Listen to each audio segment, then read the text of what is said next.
Okay, ladies. It's beautiful to have you at Sylvia's Love Letter. I did host you the last time, and it was beautiful having you. And welcome, Lindy.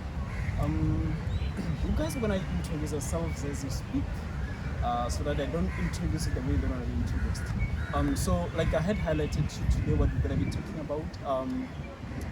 The very first thing that I wanted to talk about was what are the pressures, what is the impact of the way we are raised on our self-confidence, on our decision making, on the way we see things, and on the way we view ourselves and life itself.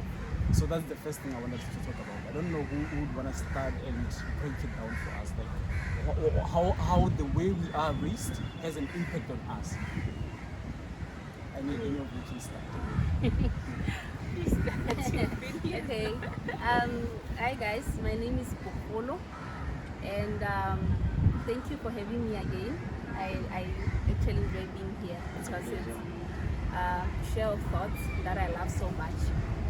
And to the topic, I think the way we are raised has a deep impact on who we are, has a deep impact on how we see ourselves, has a deep impact on the relationships that we are going to form in our lives, and how we're going to spend our money, the decisions that we are going to take about our lives. It has deep impact on that. Talking about parental pressures or expectations, parents expect a lot from us. Okay, it's fine. There's no problem in expecting a lot from kids. However, I feel like the problem steps in when they want to make decisions for their children. They want to, perhaps you want to be an actress, they want you to be a doctor. Now that's where I have a problem with parents, especially African ones. I have a problem with them wanting to make decisions on behalf of their children. And this is due to the fact that maybe they had wanted to be doctors themselves and they couldn't come up to that level, or something happened in their lives that made them not to reach the standard that they want.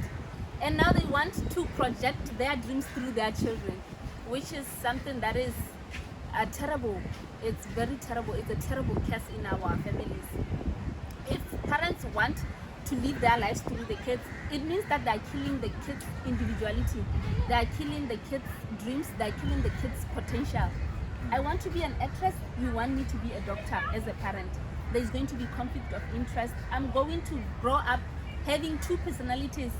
I want to mold myself to be a doctor as well as being an actress. I'm so confused. And there are critical stages in life like teenagehood where you are so confused and you don't know what to do with your own life. And then you have a parent's expectations on top of what you are expecting of yourself. So it's really hard. And those things, those expectations, the way we are raised, the duties that we are raised to do, a girl has to do this, a boy has to do this, they have an impact in how we are going to grow up and in our relationships in the later future. That's my take of the topic. It's still good morning. Good morning, guys. My name is Londiwe. Thank you for having me, Kateko. I'm honored to be here. I wanted you to start because a lot is going on in my mind, because I come from an African family, and growing up, ever since you are born, everything you do is determined by the parents. Like the decisions you make, who you play with, what you do as a girl child, it's all like there's a lot of pressure around how you handle yourself, how you do things, how you talk, how you relate with other people. It's not only from your family, your parents, even the community, even church as well. There's pressure from there. Maybe I could go and talk briefly about where I come from. So I come from a rural side of my country. So growing up, you know how it goes in the rural side of things. The parents didn't go to school and stuff. And growing up, the older people in your community, it's either when you reach primary level, then you're done with school, you're grown up now, you have to work, you have to get married or something like that. So growing up, the decisions you make, they get influenced by the environment you're in. So most of the young girls, they find themselves getting in situations because they see the people other than them, how they handle themselves. So me, seeing how other girls handle themselves and everything, I decide I'm gonna be different. I'm gonna do things different, and then I go to school. I study, and then I finish high school. And then with that, now you have changed the narrative. You see? So now there's pressure. You've done well. You finished school and everything. Now there's pressure, not from your parents, but also from the community. Now they see you in a different perspective. They see you in a different view. So now you have to do things like, there's this thing where they say, when you are educated, you can't make mistakes. It's like you're a superhuman now. You can't make mistakes because you're educated. So what you handle, how you handle yourself, what you do, the relationships you have, even having a boyfriend, it becomes a taboo now, because you're gonna ruin your life, you're gonna do this and do that, you're gonna embarrass your parents, wala. It's a lot. And then after dictating to you how you should handle yourself, as you grow up, then you have finished varsity, you have finished school, and then they expect you now to get married. Where, how do you get married in that short space of time? You've been growing up and they're saying you shouldn't be involved with boys, they'll get you pregnant, this and that. And then you just finished varsity a year ago, and now you're supposed to be married. You're supposed to have a kid. Your age mates now, they are married. They have so and so kids. What now? It's like something is wrong with you.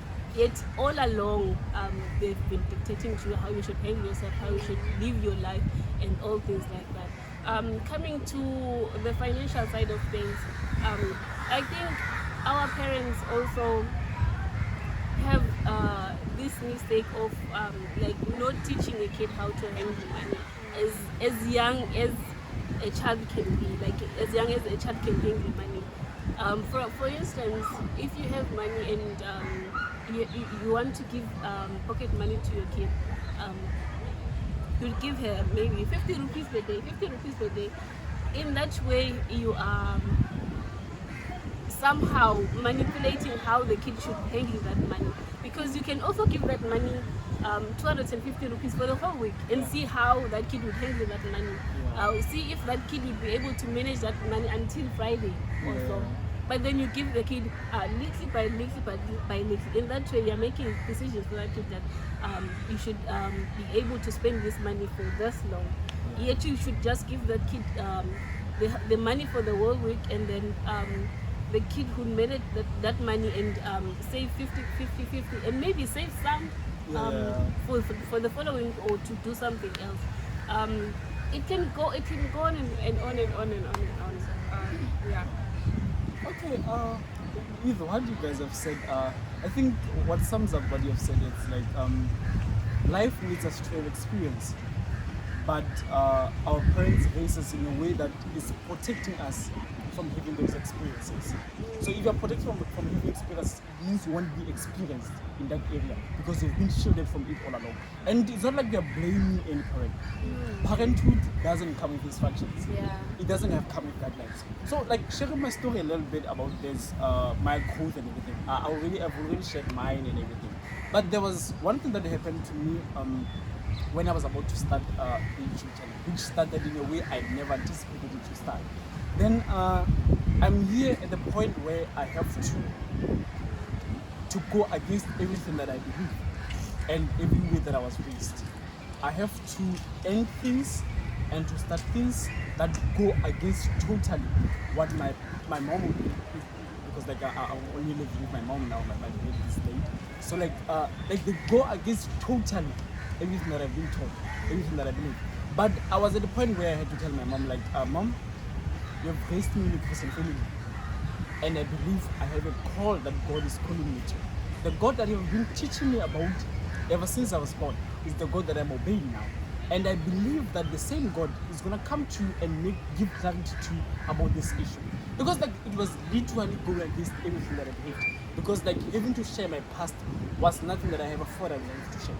But God told me like, since your past bothers you so much to what I'm calling you to, it's best that you put it out yourself. And it was something like I didn't see the impact that it's gonna have on me, but after having done it, I never felt so free. Like it feels so good. It feels so good. It feels so good. Like nothing that I feel like somebody's gonna come to me with it and say, "This you've done this like in the past," and it's gonna shake me. I'm at a point where like literally nothing that I did now shakes me because of what I've done, and I feel like God has been good to me for having allowed me to experience such freedom that I never had for the longest time, because I saw them as regrets, I saw them as things that are gonna hold me back and everything. So I think I love what you guys say. But this brings me to the second thing that I want us to talk about.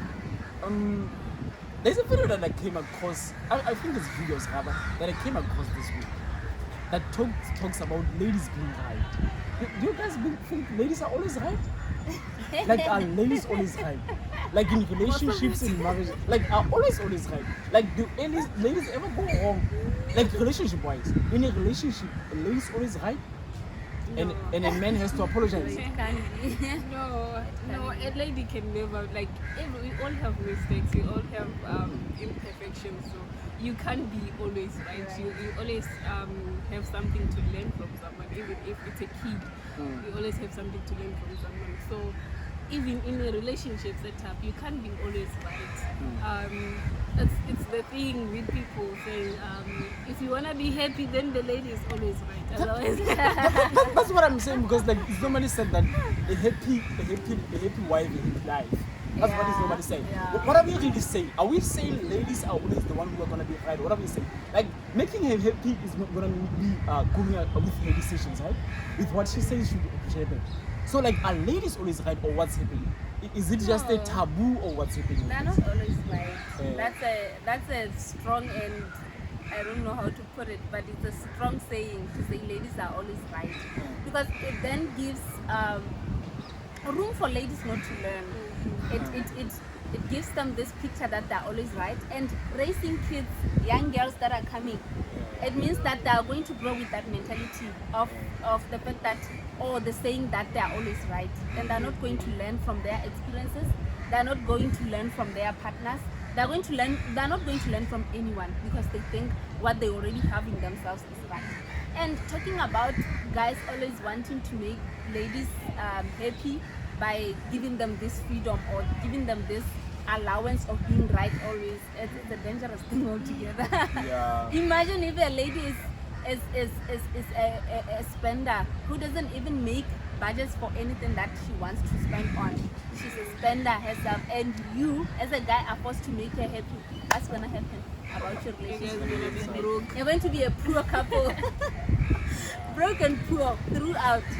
So it's something that we need to look into and change however possible, because it can be. Yeah, I think it's a narrative that has to be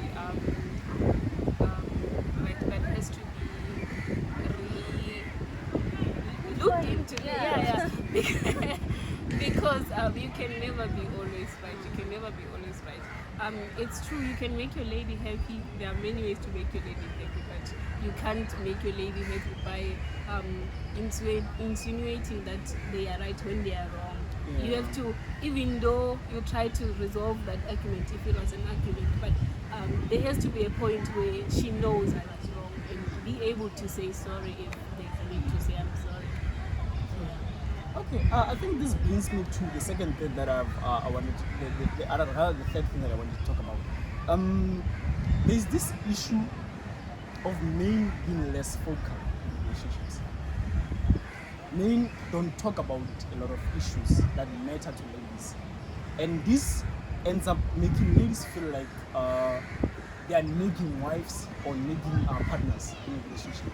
Like men are naturally less vocal. That's what I've learned.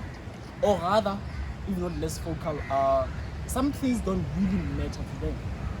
And if you're gonna be talking about something that doesn't matter to me every day, it means someday I'm just gonna close my ears and not listen to you, or not help you deal with that issue. Like, what do you guys think about ladies being less vocal, like guys being less vocal about it? Because you guys talk, like ladies are the first people who are gonna talk. Even in class, if something's not right, a lady's gonna say something. But like, what's the impact of these guys not being vocal? What's the impact of this? Impact. Because that's the thing I've learned. Guys are less vocal. If I talk of less vocal, I'm gonna talk about this. Like, yes, guys. If you get to the hostel that I'm staying now, you'll see me having signature greetings with guys. Trust me, I don't even know their names, but I have signature greetings with them. You see me greet them in a certain way, like there are those good signs that says we have a relationship. But when it comes to real issues, we don't talk about them. We can sit for 4 hours watching soccer, talking about politics, talking about everything, but we do not have a relationship together. I can't get vulnerable with them.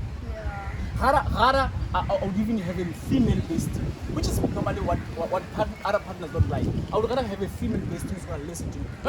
Not because I want solutions from her or her, but I just need somebody to listen. But when it comes to other men, because it has some element of showing less manhood or being weak or something. They don't talk about such issues. And that thing affects us even in relationships. We go to relationships, we don't talk. Your partner has something that is bothering you, as long as it's past, you don't want to talk about it. Like, how does this affect us? How does this affect our relationships?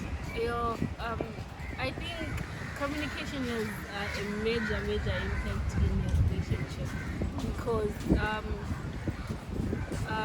as ladies, like you said, we want to talk about the tiniest little thing that has happened for us to move on, you know. So if we don't talk about things, if I want to talk to you about something and I can't reach you, I want to talk to you about another thing, I can't reach you. The things they pile up.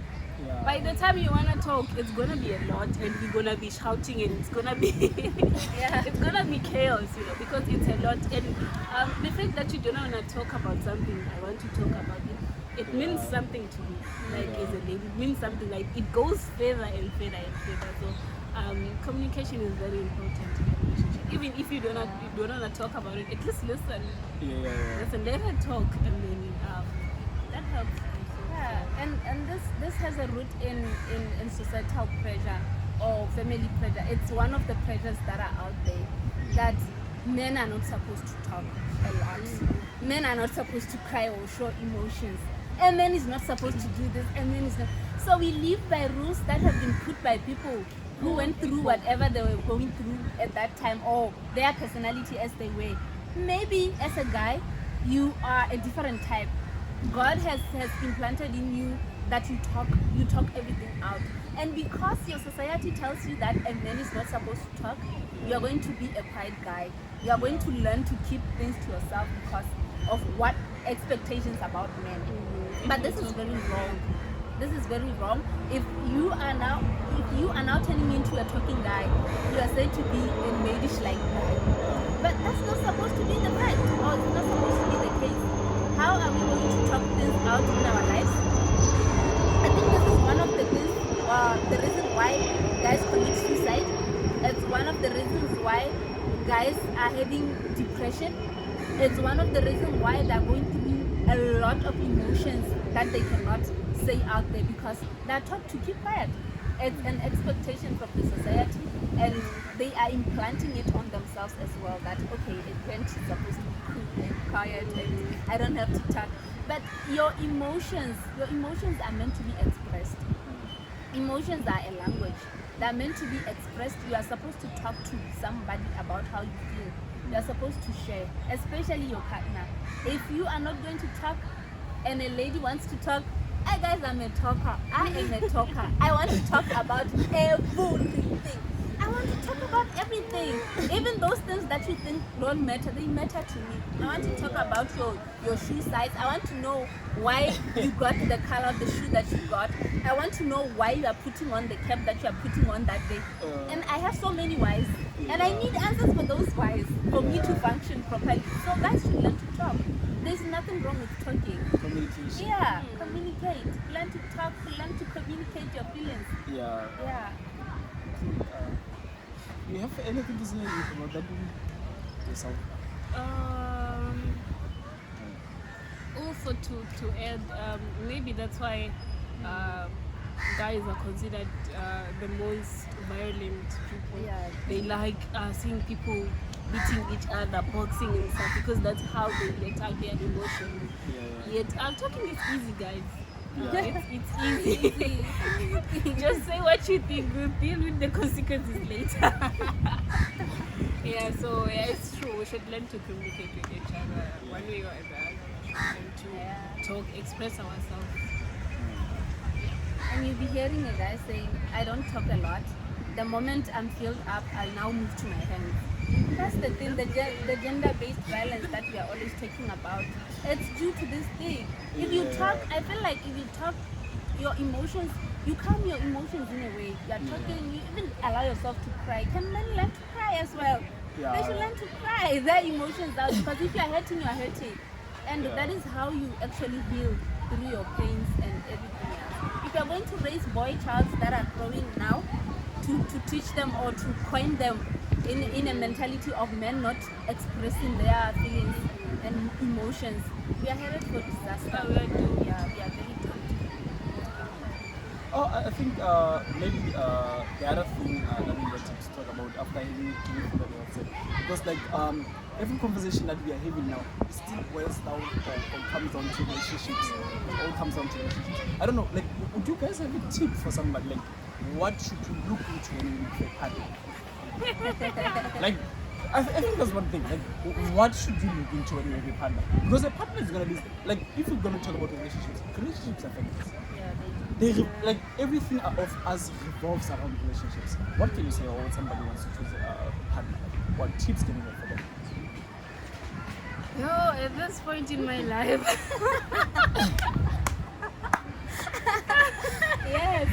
at this point I really don't know. But a while ago I saw something. One guy was saying, in a partner you should look for someone who would go to war with you, like not someone who, when things go south, like leaving. Someone who will be there either for worse, for good or worse. Someone like that who will have your back, no matter what happens. I'm also confused at this point of because guess what? All the pictures of a Prince Charming that we had from childhood, they don't exist. They don't exist, and we now have to rewire our minds. We had lists, like I have a whole checklist. Of how a partner should be. Of what a partner should have. So hard. And a guy will be coming, they tick only 2 bucks out of 10.